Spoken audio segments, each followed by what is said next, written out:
আজকে বাবারা একটু গরম হয়, আমাদের কাছে অসহ্য লাগে। একবার একটা বাবা ছেলে ঘুড়ি উড়াচ্ছিল। ছেলে বাবাকে জিজ্ঞেস করলো, আচ্ছা বাবা, ঘুড়িটা কিসের কারণে উঠছে? তখন বাবা বললো, ঘুড়িটা সুতার কারণে উঠছে। তখন ছেলে বলে, বাবা আমি দেখছি সুতা ঘুড়িকে টানছে, আর তুমি বলো সুতার কারণে উঠছে। তখন বাবা তাকে শিক্ষা দেওয়ার জন্য সুতাটা ছিঁড়ে দিয়েছিল।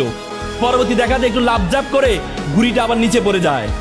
তখন বাবা বলল, তোমার কাছে অনেক সময় মনে হয় এই টানটা তোমার স্বাধীনতা খর্ব। তোমার কাছে অনেক সময় মনে হয় এই টানটা তোমার কাছে স্বাধীনতা খর্ব, কিন্তু এই টান যদি না থাকে তোমার জীবনের ঘুড়ি উড়বে না, উড়বে না, উড়বে না। শিক্ষার্থীরা, তোমরা তোমার বাবাকে তোমরা সব সময় দেখো বাবারা খুব ভালো পোশাক পরে অফিসে যায়। মায়ের কষ্টটা তোমরা সবসময় দেখো, বাবার কষ্টটা তোমরা সবসময় দেখো না।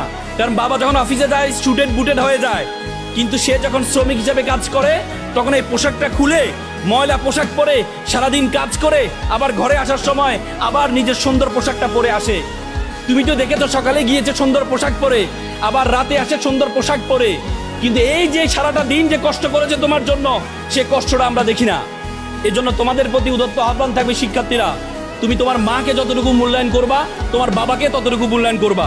মায়ের বিষয় তোমরা এখানে অনেক, আজকে আমি কিছুদিন আগে আমি অবাক হয়েছিলাম, একটা বৃদ্ধাশ্রমে, ঢাকার একটা মিরপুরে একটা বৃদ্ধাশ্রমে গিয়েছিলাম।